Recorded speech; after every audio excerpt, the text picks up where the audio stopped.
Soap होते हैं वो या तो सोडियम साल्ट, पोटेशियम साल्ट या फिर कैल्शियम साल्ट के बने होते हैं, ठीक है ना। कोई भी पर्टिकुलर इसमें आप CH3COO Na, CH3COO के और CH3COO Ca, ठीक है ना। कैल्शियम सोप, पोटेशियम सोप और सोडियम सोप, ये क्या है, ये सब सोप है जिसको हम बाथिंग सोप भी बोलते हैं, ठीक है। जो क्लींजिंग के लिए काम में आता है सॉफ्ट टिश्यूज को, ठीक है ना। अब डिटर्जेंट जो होते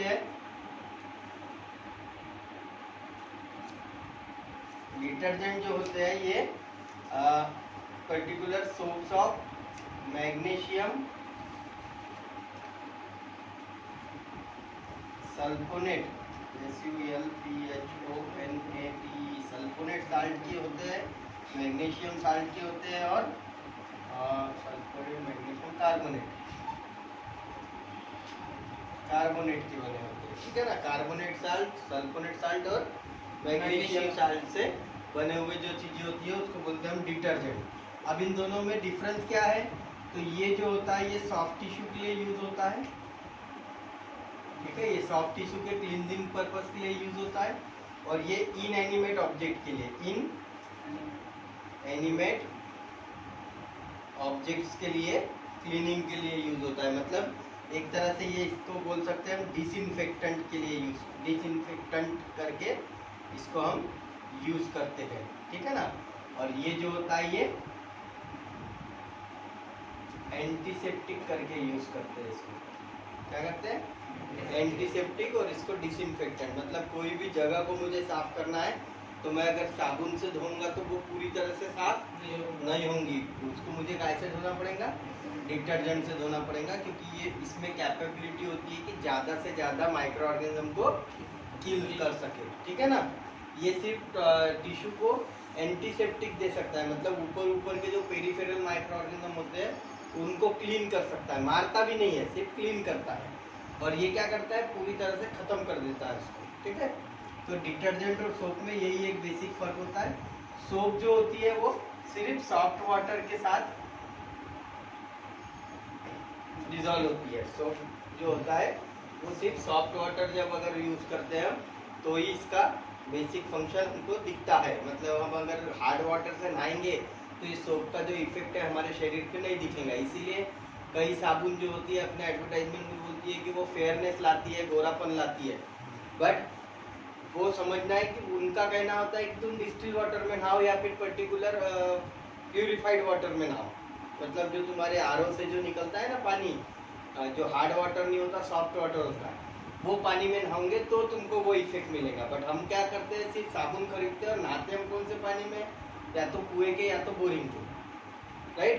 यहाँ पे 90% लोग हैं जिनके यहाँ म्यूनसिपालिटी का नल नहीं आता होगा, बोरिंग का पानी आता होगा, ठीक है ना, जो बोरवेल खोद के रखे हुए, तो वहाँ पे से हार्ड वाटर निकलता है। सोप की एक खास बात होती है कि वो जब भी हार्ड वाटर के साथ रिएक्ट होता है, हार्ड वाटर के साथ जब भी वो पर्टिकुलर मिक्स करते हैं सोप को, तो एक वो प्रेसिपिटेट फॉर्म करता है कलरलेस, जिसको हम बोलते हैं स्कम। क्या होता है, स्कम। अभी ऐसा क्यों होता है, तो हार्ड वाटर में नहीं है क्या, मैग्नीशियम साल्ट होता है, कैल्शियम साल्ट होता है, और पर्टिकुलर मैग्नीशियम साल्ट, एल्यूमिनियम, ठीक है ना। ये 3 टाइप के साल्ट होते हैं जो इस वाटर को हार्ड बनाते हैं। तो ये हार्ड वाटर के साथ क्या होता है, ये जो मैग्नीशियम वगैरह होते हैं उसके साथ ये सोप रिएक्ट होता है और एक कलरलेस प्रेसिपिटेट तैयार करता है, ठीक है ना। मेटल प्रेसिपिटेट बोलते हैं इसको, ठीक है। मेटल प्रेसिपिटेट तैयार करते हैं और उस मेटल प्रेसिपिटेट को हम बोलते हैं स्कम। आप क्या करो, आपके घर में जो भी पानी होगा ना बोरिंग का, तो पानी लेने का, उसमें थोड़ी सी साबुन डालने का नहाने की, और नहाने की साबुन को ऐसा गोल गोल हिलाने का। हिलाने के बाद नहीं है क्या, वो साबुन निकाल के साइड में रख देंगे, और थोड़ी देर बाद देखने का तुमको वो पानी के अंदर नहीं है क्या, ऊपर ऐसा मटमैला झाग दिखेगा, ठीक है ना। तो वो जो मटमैला झाग होता है वो होता है स्कम। क्यों, क्योंकि हार्ड वाटर में जो मैग्नीशियम, कैल्शियम और एल्यूमिनियम के पार्टिकल्स होते हैं, लीड के पार्टिकल्स होते हैं, वो उस सोप के साथ मिक्स होके एक प्रेसिपिटेट तैयार करते हैं जिसको हम बोलते हैं स्कम, ठीक है ना। और डिटर्जेंट के साथ ऐसा बिल्कुल भी नहीं होता, क्योंकि डिटर्जेंट ऑलरेडी उन्हीं साल्ट से बना हुआ है। तो डिटर्जेंट जो है वो सॉफ्ट वाटर में भी इफेक्टिव रहता, सॉफ्ट वाटर में भी इफेक्टिव रहता और हार्ड वाटर में भी इफेक्टिव रहता, ठीक है ना। इसको सॉफ्ट वाटर, हार्ड वाटर, कोई भी टाइप का पानी रहे, डिटर्जेंट अपनी एक्टिविटी शो करता है। बट सोप वैसा नहीं होता, सोप को सिर्फ सॉफ्ट वाटर चाहिए अगर एक्टिविटी देखना है इसकी। हार्ड वाटर में डालोगे तो वो सोप वेस्ट हो जाएंगी बाय फॉर्मिंग स्कम, ठीक है। तो ये है सोप और डिटर्जेंट का बेसिक फर्क। इसमें एक और फर्क है कि सोप जो होते हैं वो बायोडिग्रेडेबल होते हैं। क्या होते हैं? अब ये मत बोलना बायोडिग्रेडेबल यानी क्या होता, ठीक है। बायोडिग्रेडेबल होते हैं मतलब ये जमीन में एब्जॉर्ब होके वहां पे ही फिनिश हो जाते हैं।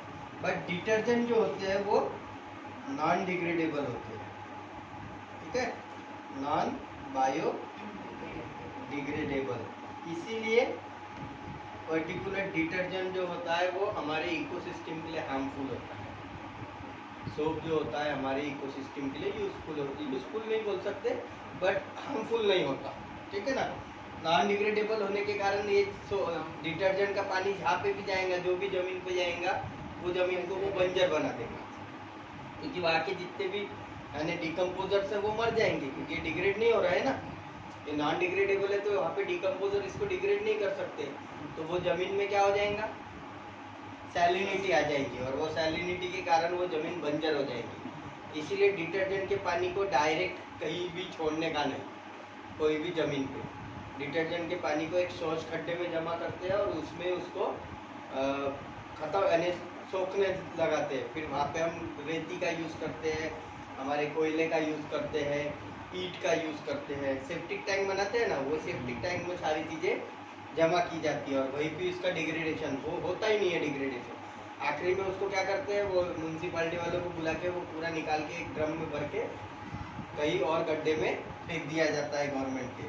तो ये डिसइंफेक्टेंट होता है बट ये बहुत नॉन डिग्रेडेबल होता है, तो इकोसिस्टम के लिए ये हार्मफुल होता है, ठीक है ना। आओ जल्दी आओ। कैसे करते हैं, दोनों के काम करने का तरीका ऑलमोस्ट सेम है, सिर्फ फर्क इतना है कि एक जगह कैल्शियम साल्ट और अपना सोडियम साल्ट यूज होता है, तो दूसरी जगह सल्फोनेट और मैग्नीशियम। तो ये किस तरह से एक्ट करते हैं ये हम देखेंगे। तो इसमें प्रोसेस को बोलते हैं मिसल फॉर्मेशन। क्या बोलते हैं? मिसल फॉर्मेशन। अब पर्टिकुलर ये एक्चुअल सोप और ये होते क्या है, तो जैसे कि मैंने आपको बताया कि सोप जो होते हैं वो हायर फैटी एसिड से बने होते हैं,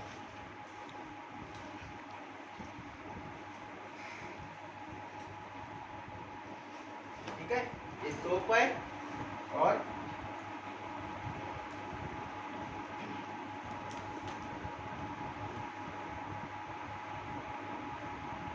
ये तुम्हारा डिटर्जेंट है। अब ये दोनों की जो पर्टिकुलर स्ट्रक्चर है वो ऑलमोस्ट सेम होते हैं।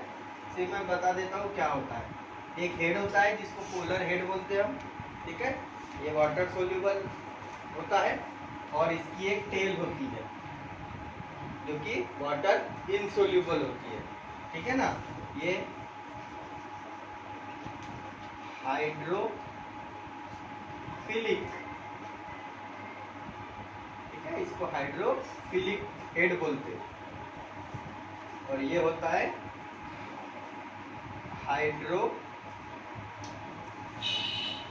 हाइड्रोफोबिक टेल, ठीक है। तो ये दोनों का स्ट्रक्चर मिला के बनता है, ये या तो सोप होगा या तो डिटर्जेंट होगा, सोप या फिर डिटर्जेंट। दोनों का स्ट्रक्चर ऐसे ही रहता है, सिर्फ फर्क क्या रहता है, ये जो टेल रहती है इस पे Na+ लगा रहा तो ये सोप है, और SO4- लगा रहा तो डिटर्जेंट है। बस इतना ही एक बेसिक फर्क है इसमें, तो इस चीज को ध्यान रखना है आपको। तो जैसे कि ये स्ट्रक्चर है, ये स्ट्रक्चर से ही हम मिसल फॉर्मेशन के बारे में समझेंगे। तो अभी क्या करते हैं हम डिटर्जेंट की एक्टिविटी देखते हैं। सोप की एक्टिविटी ऑटोमेटिक समझ में आ जाएंगी तुमको कि किस तरह से सोप वर्क करता है। तो ये सरफेस है, सपोज कर लो कि ये कोई सरफेस है जिसको हमको साफ करना है, और यहाँ पे नहीं है क्या ऑयल गिरा हुआ है। क्या गिरा है? ऑयल या डर्ट पार्टिकल, जो भी आप बोल सकते हो। वो जनरली डर्ट पार्टिकल जो होते हैं वो ऑयली इन नेचर होते हैं, इसलिए हम इसको ऑयल रिप्रेजेंट करते हैं। तो अब यहाँ पे हम क्या करते हैं, डिटर्जेंट का पानी ऐड करते हैं। तो जैसे हम डिटर्जेंट का पानी ऐड करते हैं, इसमें नहीं है क्या छोटे छोटे मिसल्स होते हैं, ठीक है ना, इस तरह के। तो ये जो पर्टिकुलर पानी होता है डिटर्जेंट का, उसमें ऐसे इस तरह के मिसल सोप और इसके पार्टिकल होते हैं, वो इस डर्ट की तरफ अट्रैक्ट होते हैं। वो इस डर्ट की तरफ अट्रैक्ट होते हैं, तो इस डर्ट को नहीं है क्या आके वो चिपकते हैं, तो इस तरह से चिपकते हैं। जो हाइड्रोफोबिक टेल होता है वो, अब ये जैसे मैंने बताया ऑयली है, तो ऑयली टेल इसको अट्रैक्ट होंगी, ठीक है। तो ये ऑयली टेल इसको इस तरह से अट्रैक्ट होती है और इसको चिपक जाती है। अब चिपकने के बाद क्या होता है, जो प्रेशर होता है वो ये हाइड्रोफिलिक जो हेड होते हैं उनके तरफ आता है, और ये अपसाइड की तरफ मोशन देते हैं, मतलब मूवमेंट करते हैं। अपसाइड की तरफ मूवमेंट करते हैं तो क्या होता है, इसी स्क्रीन पे ये जो डर्ट है ये इस तरह से आ जाता है। किसी भी चीज को जब हम खींचेंगे ऊपर तो क्या होगा, वो अपने सरफेस से बाहर निकलेगा, और बाहर निकलेगा तो उसका एरिया जो कांटेक्ट रहेगा वो कम होते जाएगा, ठीक है ना। जैसे ये पर्टिकुलर कपड़ा मैंने इस पे रखा है, अब ये कपड़े को अगर मैं सेंटर से उठा रहा हूँ तो देखो इसका सरफेस एरिया पहले कम होते जा रहा है, उसके बाद ये ऊपर उठ रहा है। ऐसा नहीं कि डायरेक्ट ऐसा पकड़ के ऐसा उठा लिया तो ठीक है, बट ऐसा कभी उठता है क्या, कभी भी प्रेशर जो होता है वो सेंटर पे होता है। तो ये डर्ट है, ये डर्ट को जैसे सोप या डिटर्जेंट के मिसल लगे और ये उसको खींच रहे हैं, तो देखो इसका सरफेस कम होते जा रहा है। अभी मैंने इसको छोड़ दिया तो वहीं पे आधा अधूरा चिपका हुआ है, तो वैसे ही यहाँ पे सिस्टम है। अब यहाँ पे आधा अधूरा चिपका है और यहाँ पे ये जो सोप मॉलिक्यूल थे ये लगे हुए हैं। अब बचे हुए सोप मॉलिक्यूल इस सरफेस पे भी आके चिपक जाएंगे इस तरह से, और प्रेशर जनरेट होगा तो ये क्या होगा, इस तरह से आ जाएगा। अब इस तरह से आने के बाद और इस पे मॉलिक्यूल अटैच हो जाएंगे, और एक समय आएगा कि इतना ज़्यादा हाई प्रेशर हो जाएगा हाइड्रोफिलिक हेड का कि वो इस सरफेस पर से डिटैच हो जाएंगे, और डिटैच होने के बाद वो फ्लोट होंगे कहाँ पे, पानी के ऊपर में। पानी के ऊपर क्या हो जाएंगे, फ्लोट होंगे। अगर ये हेवी पार्टिकल है, हेवी डस्ट पार्टिकल है, तो ये नीचे जमीन अपने पानी के तल में जाके बैठ जाएंगे, ठीक है ना। तो मैल दो तरीके के होते हैं, एक जो फ्लोट होता है और एक जो नीचे सिंक हो जाता है। मतलब जमीन यानी पानी, आप कपड़े धोने के बाद देखो, आप जब पानी को छोड़ दोगे तो उसको क्या करने का, एक कांच की बीकर में डाल देना। कांच की बीकर में डालने के बाद आप चेक करने का, कुछ जो मैल होता है वो फ्लोट होता है, और कुछ जो मैल होता है वो नीचे सेटल डाउन। तो जो नीचे सेटल डाउन हो रहा है वो मेटालिक स्कम है। क्या है वो, मेटालिक स्कम है, जो पर्टिकुलर किसी डस्ट या धूल मिट्टी से जो हमारे कपड़ों पे चिपका था वो है। और जो फ्लोट होता है वो टिश्यू, जो हमारे स्किन से जो ऑयल निकलता है वो ऑयल हमारे कपड़ों को चिपक जाता है, इसलिए हमारे कपड़े अंदर से भी मैले होते हैं। बाहर से तो धूल और मिट्टी से मैले होते हैं, बट कभी देखो आप आपकी ये कॉलर के अंदर पूरा काला हो जाता है। तो ये काला क्यों होता है, क्योंकि हमारे स्किन से जो ऑयल पिगमेंट निकलते हैं, ऑयल पिगमेंट, और क्या बोलते हैं उसको, सीबम बोलते हैं उसको, ठीक है ना। पसीने के साथ जो ऑयली पार्टिकल्स निकलते हैं उसमें मेलानिन पिगमेंट होता है, सीबम्स होते हैं, और स्वेट होता है। स्वेट में यूरिया और यूरिक एसिड होता है। तो वो सारी चीजें अंदर से कपड़ों को चिपकती है, तो वो सारी चीजों को भी वो वॉश ऑफ करता है। तो ये डिटर्जेंट का पर्टिकुलर रोल है। यही रोल अगर ये पर्टिकुलर हमने कपड़ा हटा दिया और हमारी स्किन रख दी है तो यही सेम रोल सोप करता है। इसलिए हम क्या करते हैं, सोप को लगाते हैं और उसको फ्रोजिंग आने देते हैं। थोड़ी देर फ्रोजिंग आने के बाद पानी डालते हैं। कोई अगर शावर के नीचे साबुन लगाते हुए नहा रहा होगा ना, तो उसको कोई भी इफेक्ट नहीं मिलता वो सोप के क्लींजिंग का, ठीक है ना। शावर चालू करके शावर के नीचे अगर हम सोप लगा रहे हैं और पानी गिरते जा रहा है तो उसका मिसल फॉर्मेशन बनेगा ही नहीं, और वो स्किन तुम्हारी साफ होंगी ही नहीं। उसके लिए क्या करना पड़ता है, पहले शरीर पे पहले पानी डालना पड़ता है, अपने आप को मॉइस्चराइज करना पड़ता है, उसके बाद उस पर साबुन लगाना पड़ता है। साबुन लगाने के बाद जब वो बहुत सारा फ्रोजिंग होता है, उसके बाद अगर तुम पानी डालोगे तो आपकी स्किन क्लीन होती है। तो ये मिस्चराइजेशन। तो अगर सॉफ्ट टिश्यू की बात करें तो हम सोप का यूज़ करते हैं, बॉडी वॉश का यूज़ करते हैं। नाउअडेज सोप भी हार्मफुल हो गई है, सोप भी स्किन कैंसर प्रोड्यूस करती है, तो हम क्या करते हैं, बॉडी वॉश से नहाते हैं। नाउअडेज एक नया प्रोडक्ट आ गया बॉडी वॉश। पहले हम सिर्फ शैम्पू लगाते थे, अब शैम्पू के साथ कंडीशनर भी लगाते हैं, क्योंकि शैम्पू लगाने से डैंड्रफ होता है, ऐसा बोला जाता है। बट ऐसा बिल्कुल नहीं रहता, क्योंकि शैम्पू के अंदर कोकोनट ऑयल डालते हैं, तो कोकोनट ऑयल हमारे हेड को नरिश कर देता है, हमको कंडीशनर की ज़रूरत नहीं है। बट एडवर्टाइजमेंट इतनी बार दिखाई जाती है तो हम उसको ले ही लेते हैं, जबकि उसकी कोई नीड नहीं है बेसिकली। तो ये पर्टिकुलर मिसल फॉर्मेशन जो है, चाहे वो शैम्पू हो, चाहे वो बॉडी वॉश हो, चाहे वो सोप हो, सारे के सारे एक ही तरह से एक्ट करते हैं, मिसलाइजेशन। आपको अगर सही तरीके से कंडीशनर को समझना है ना, तो कंडीशनर लगा लेने का, और लगाने के बाद जब वो पानी से रिंस करते हैं ना, तो उस पानी को किसी टब में जमा करने का, तो आपको दिखेगा वाइट प्रेसिपिटेट दिखेगा, क्रिस्टल वाइट प्रेसिपिटेट, जो तुम्हारे एक्चुअल बालों से निकला हुआ है, ठीक है ना। तो वो नथिंग बट द जो तुमने पहले दिन प्रीवियस डे तुमने बाल धोने से पहले जो तेल लगाया था, वो तेल होगा। क्लियर है? तो ये पर्टिकुलर है मिसल फॉर्मेशन और active action of soap and detergent on animate object और टिश्यू। अगर टिश्यू पे अप्लाई कर रहे हैं तो सोप करके अप्लाई करेंगे, और अगर पर्टिकुलर कोई इनएनिमेट ऑब्जेक्ट पे या पर्टिकुलर जमीन की बात करें तो डिटर्जेंट। इसलिए हम जमीन के लिए डिटर्जेंट यूज करते हैं धोते समय, और शरीर के लिए सोप। क्लियर हुआ? तो सोप और डिटर्जेंट का ये बेसिक डिफरेंस है, और ये मिसल फॉर्मेशन की एक्टिविटी है। आपको एनसीईआरटी अगर है आपके पास, एनसीईआरटी है क्या? वही डायग्रामेटिक वे विथ एक्सप्लेनेशन। आपको कुछ नहीं पढ़ना है, बस ये इतना पढ़ लेना, तो आपको सोप और डिटर्जेंट की एक्टिविटी समझ में आ जाएगी। क्लियर है? और ये मिसल फॉर्मेशन जो मैंने आपको बोला, पोलर हेड और non polar tail. Non polar head क्या करते हैं, अपसाइड मूवमेंट करते हैं, और नॉन पोलर टेल क्या करती है, उस डर्ट को चिपक के रहती है, तो वो डर्ट को खींचने में मदद होती है। यहाँ पे देखो ये दिख रहा है डर्ट पार्टिकल, उस पर जाके लग रहा है, ये लगने के बाद इसको खींच रहे हैं ऊपर की तरफ। खींचने के बाद देखो इस तरह से बाद में ये मिसल फॉर्म हो गया, जो मैंने अभी आपको इसी तरीके से बताया, ठीक है। और ये जो मिसल होता है, यही मिसलाइजेशन की एक्टिविटी को बोलते हैं सोप और डिटर्जेंट की क्लींजिंग एक्शन। क्या बोलते हैं? Cleansing action. अगर आप सिंपल हार्ड वाटर में है, मैल नहीं भी रहा, यानी हमने उससे क्लींजिंग एक्शन नहीं भी दी, तो भी हार्ड वाटर में अगर तुमने सोप डाले तो तुमको वो पर्टिकुलर कम दिखाई देता है। बट डिटर्जेंट का ऐसा नहीं होता। डिटर्जेंट को हार्ड वाटर में डालो, सॉफ्ट वाटर में डालो, they act as the same, उसको कोई फर्क नहीं पड़ता। इसीलिए हम डिटर्जेंट को हमारे शरीर पे नहीं धो सकते। गलती से भी तुमने अगर डिटर्जेंट से तुम्हारा हाथ या मुंह धोया तो क्या होता? स्किन फट जाती है पूरी तरह से, फट जाती है, क्योंकि सॉफ्ट टिश्यू जो होते हैं वो डिटर्जेंट के एक्शन से डैमेज हो जाते हैं। कभी देखो ना, रिन साबुन होंगी ना तुम्हारे यहाँ कपड़े धोने की, उससे सिर्फ मुंह धो के देखने का साइड के गाल, अगले दिन यानी उसी समय 1 घंटे के बाद पता चल जाएंगे, पूरे रेड हो जाएंगे और यहाँ पे जलन होंगी, खुजली होंगी हल्की हल्की, ठीक है ना।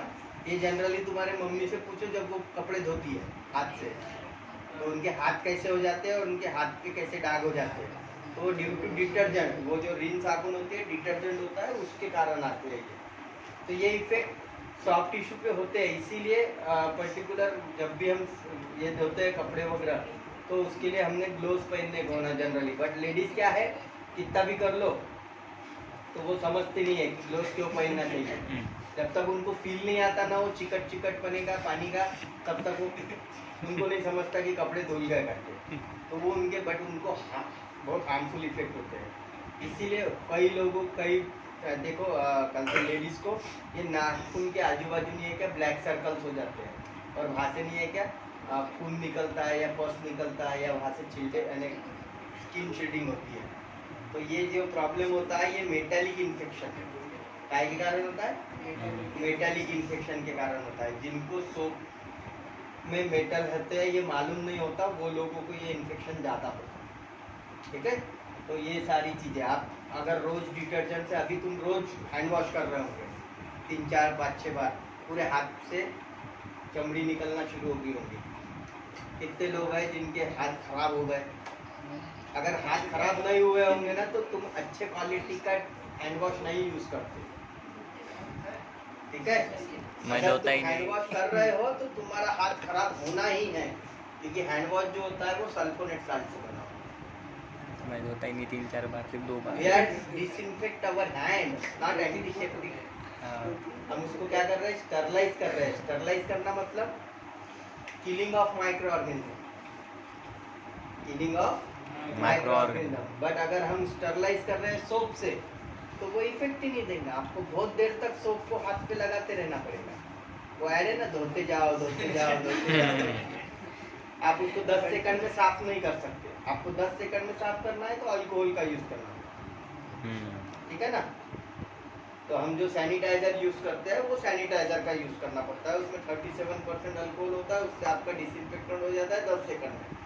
बट अगर आप हैंड वॉश यूज कर रहे हो तो आपको कम से कम 60 सेकंड तक अपने हाथ को धोना पड़ेगा। 1 मिनट 60 सेकंड बोले तो 1 मिनट। 1 मिनट, वो कहता है 1 मिनट बोलने में बहुत आसान होता है, 60 सेकंड ऐसा बोलते हैं, जबकि वो रहता है 1 ही मिनट। ठीक है ना, तो पर्टिकुलर यही एक्शन होती है, मिसल फॉर्मेशन बोलते हैं उसको। और कार्बन कंपाउंड का सबसे इम्पोर्टेंट इन्वेंशन बोलते हैं ना, जो कंपाउंड बोलते हैं ना, ये है सोप और डिटर्जेंट, जिसको 101% लोग यूज करते हैं। Why we call 101%? कुछ आपने वीडियो देखे होंगे जिसमें चूहा भी वो सोप लगा के नहाते हुए दिखता है। YouTube पे देखो, सोप के लिए है, तो उसमें क्या है, एक घर में चूहे